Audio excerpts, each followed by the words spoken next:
Hi அக்கா, உங்களை பார்த்து எவ்வளவு நாளாச்சு. இப்ப ரொம்ப குண்டாயிட்டீங்க. சும்மாரு.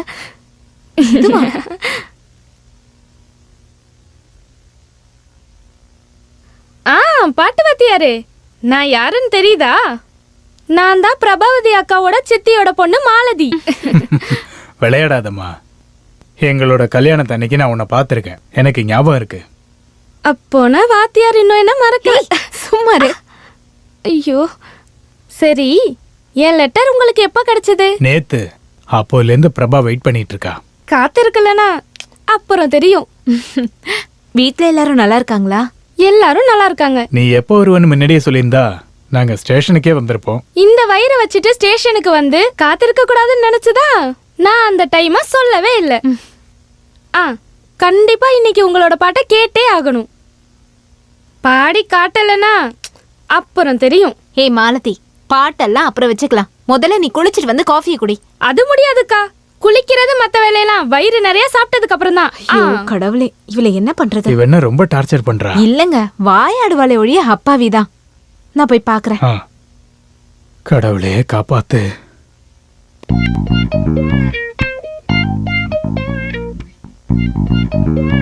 உன்னோட பழக்கம் இன்னும் மாறவே இல்லையா மாலதி? கல்யாண வயசு வந்துருச்சு. எனக்கு இப்பெல்லாம் கல்யாணம் வேணாம். கடவுளோட அருளால அந்த எண்ணம் எங்க அப்பாக்கு வரல. இங்க பாரு, உனக்கு ரொம்ப நாக்கு நீளுது, பாத்து. சரி, உன் காதல் எல்லாம் எப்படி போகுது? ஓ, நான் அந்த ஆளை வேணான்னு சொல்லிட்டேன். ஏன் சொன்ன? ஓ, அந்த ஆளு ஒரு சுத்தம் பண்ணு. ஆம்பளைக்கான ஒரு குணம் கூட இல்ல. அது மட்டும் இல்லாம சகிச்சுக்க முடியாத நிறைய அட்வைஸ் கொடுக்கறான். Hopeless case. இப்ப சொல்லுங்க, இங்க என்னோட டியூட்டி என்ன? இங்க உனக்கு எந்த டியூட்டியும் இல்ல, அடங்கி ஒடுங்கி இருந்தா போதும். அதெல்லாம் முடியாது. இன்னையில இருந்து இங்க இருக்க எல்லா வேலையும் நான் தான் பாப்பேன். இல்லனா அப்புறம் தெரியும். மதியாதார் தலைவாசல் மிதிக்காதே என்று மானமுள்ள மனிதனுக்கு ஔவை சொன்னது.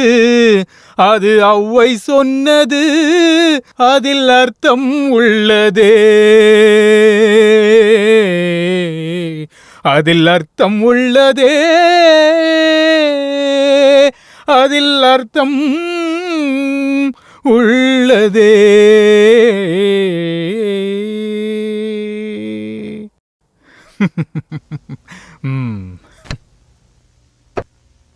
ஹலோ பாட்டு வாத்தியாரே, காலையிலே இதை நீங்க ஆரம்பிச்சிட்டீங்க. இந்தாங்க, இதை குடிச்சிட்டு ஆரம்பிங்க. குடிக்கலனா அப்புறம் தெரியும். அப்படிலாம் சொல்லக்கூடாது. இந்த நேரத்துல தான் நீங்க வயிறு நிறைய சாப்பிடணும். பேசாம இருடி. எங்க வாயை தரங்க. வேண்டாம் வேண்டாம், நானே சாப்பிட்டுக்கிறேன். இங்க பாருங்க, நீங்க நல்லா சாப்பிடலனா உங்க செல்ல மக வயித்துல இருந்துட்டு நல்லா உதைப்பான்.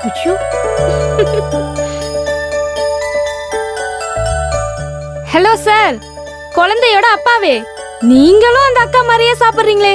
கிளி கொத்துற மாதிரி இப்படியே சாப்பிட்டுட்டு இருந்தா சரிப்பட்டு வராது, புரியுதா? நல்லா சாப்பிடணும்.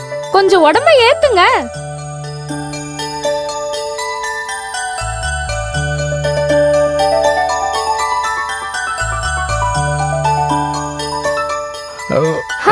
சாப்பிடுங்க மாமா.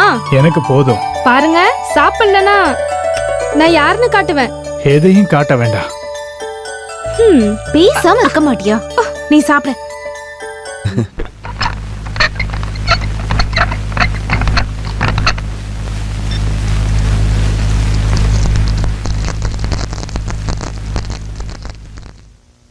ரவி மாமா, என்ன? அந்த டவலை கொஞ்சம் எடுத்து தரீங்களா?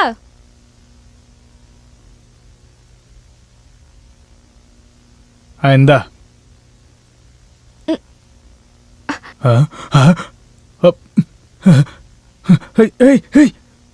என்ன பண்ற? இப்படிலாம் பண்ணாத.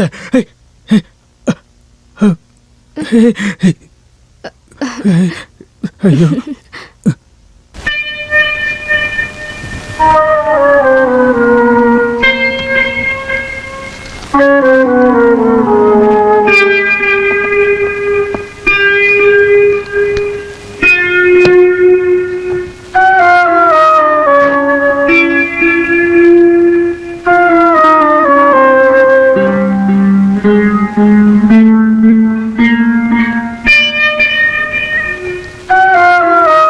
என்னங்க, என்னோட க்ளோஸ் ஃப்ரெண்டோட பையன் கார் ஆக்சிடென்ட்ல செத்துட்டான். டாக்டர் ரொம்ப முயற்சி பண்ணியும் அவனை காப்பாற்ற முடியல. அம்மா, நான் என்ன பண்ண? நான் நிரபராதிமா. ஏங்க இப்படி பேசுறீங்க? அது நான் வேற எதையோ நினைச்சு சொல்லிட்டேன். உன் வருத்தம் எனக்கு தெரியல. என்னங்க, ம். என்னாச்சு? இன்னைக்கு உங்களுக்கு என்ன ஆச்சு? ஒன்றும் இல்லை. ஏதோ ஒண்ணு இருக்கு. ஒன்றும் இல்லைன்னு சொல்கிறேன்ல. ரொம்ப நல்லா இருக்கு. உங்க முகத்தை பார்த்தாலே தெரியுது. இருக்கு, கண்டிப்பா இருக்கு. எதுவா இருந்தாலும் என்கிட்ட சொல்லுங்க. தேவையில்லாமல் எதுவும் பேசிட்டு இருக்காத. இங்க பாருங்க, என் முகத்தை பார்த்து பொய் சொல்லவே கூடாது. சொல்லுங்கன்னு சொல்றேன்ல, என்ன நடந்துச்சு? இங்க பாருங்க, என்கிட்ட இப்ப சொல்றதுதான் ரொம்ப நல்லது. அப்புறம் நானே தெரிஞ்சுக்கிட்டேன், ரொம்ப பிரச்சனையாயிடும் சொல்லிட்டேன். உன்கிட்ட நான் எதையுமே மறைக்கல. ஆனா அதை நான் சொன்னா நீ ஏதாவது பிரச்சனை பண்ணுவியோன்னு பயத்துல தான். நீங்க எதுவா இருந்தாலும் என்கிட்ட ஓப்பனா சொல்லுங்க.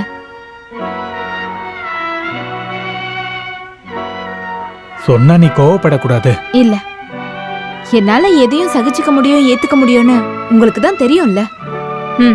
சொல்லுங்க. நான் சொல்றேன். ஆனா செத்து போன என் அப்பா மேல சத்தியமா இந்த விஷயத்துல நான் நிரபராதியா இல்லையா அப்படின்னு நீ கேட்டுட்டு சொல்லு. என்ன ஆச்சுன்னு சொல்லுங்களேன். சொல்லுங்கன்னு சொல்றேன்ல. நான் பாட்டு கேட்டுட்டு இருக்கும்போது நம்ம மாலதி பாத்ரூம்ல இருந்து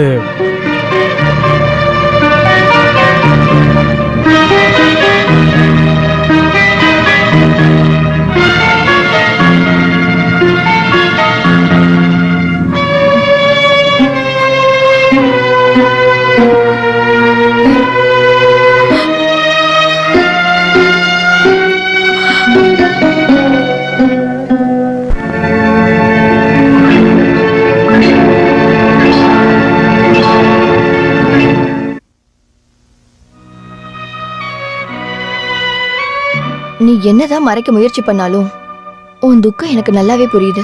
சொல்ல போனா நானும் என்னோட புருஷனை பிரிஞ்சு தானே வாழ்ந்துட்டு இருக்கேன். ஆனா இந்த மாதிரி உங்களை மாதிரி சண்டை போட்டுட்டு இல்ல. அவரோட வாழ்க்கையை விட அவர் என்னை ரொம்பவே காதலிக்கிறதுனால ஏதோ ஒரு நாட்டுல அடிக்கிற வெயில்ல அவர் எதுக்காக கஷ்டப்படுறாரு தெரியுமா? என்னோட சுகத்துக்காக, என்னோட சந்தோஷத்துக்காக. புருஷனை பிரிஞ்சு வாழ்ற அந்த வேதனை இருக்குல்ல, மற்றவங்களை விட எனக்கு நல்லாவே தெரியும். அதனாலதான் நீங்க 2 பேரும் ஒன்னா வாழணும்னு ஆசைப்படுறேன். உன் புருஷன் தெரியாம தானே தப்பு பண்ணிட்டாரு. அதை ஓப்பனா சொல்லி மன்னிப்பும் கேட்டுட்டாரு. என்னையே நான் மறந்த, நான் பாசம் காட்டின அந்த மனுஷன் நான் இல்லாத நேரத்துல இன்னொரு பொண்ணு கூட. ச்சே, அது நீ பண்ண தப்புனாலதான்.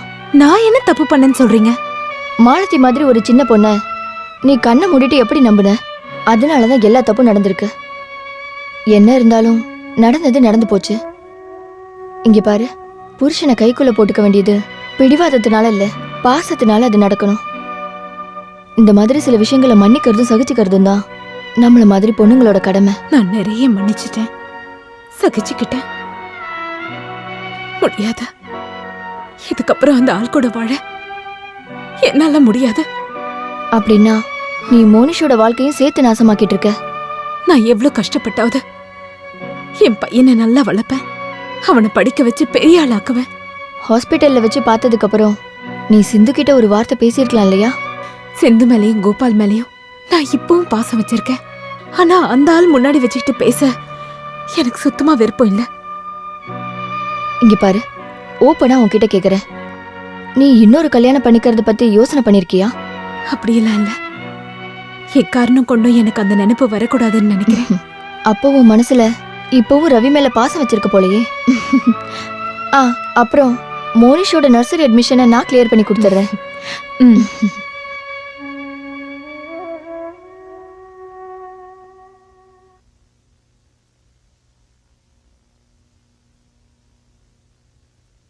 நேத்து நான் உன்னை பார்த்துட்டு உன் கூட பேசாம போயிட்டேன். அதுக்காக என்ன தப்பா எடுத்துக்காத. உன் மேல இருக்க பாசம் எனக்கு குறையல. வா, அங்க உட்காரு. யாரு?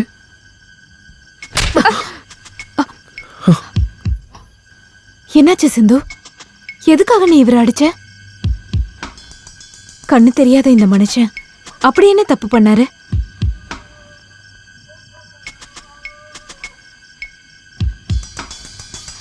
மன்னிச்சிருங்க. இவ ஏதோ தப்பா புரிஞ்சுக்கிட்டு அடிச்சிட்டா. இவ எனக்கு நெருங்கின சொந்தம். இவளால பேச முடியாது. சிந்துவுக்காக நான் உங்ககிட்ட மன்னிப்பு கேட்டுக்கிறேன். பிரச்சனை ஒண்ணு இல்லைங்க சிஸ்டர். எனக்கு ஒன்றும் பெருசா அடிபடல. நீ இன்ஜெக்ஷன் போட்டுக்கிட்டு வீட்டுக்கு போமா. தினமும் வரணும். ம்? மோனேஷ், அம்மா. மோனேஷ். ம், இந்தா.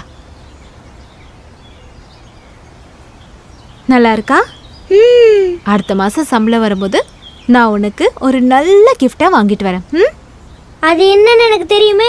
என்னன்னு சொல்லு. எனக்கு அம்மா உனக்கு? எனக்கு ம், எனக்கு ஒரு தங்கச்சி கொடுக்குறீங்களா? வசந்துக்கும் சுரேஷுக்கும் ஜானிக்கும் எல்லாருக்கும் தங்கச்சி இருக்காங்க. எனக்கு மட்டும் இல்லையாம்மா?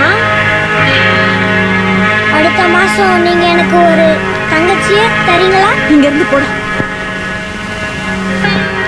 நான் தான் அன்னைக்கே சொன்னேன்ல இவ்வளவு பிரச்சனை கண்டிப்பா வரும்னு.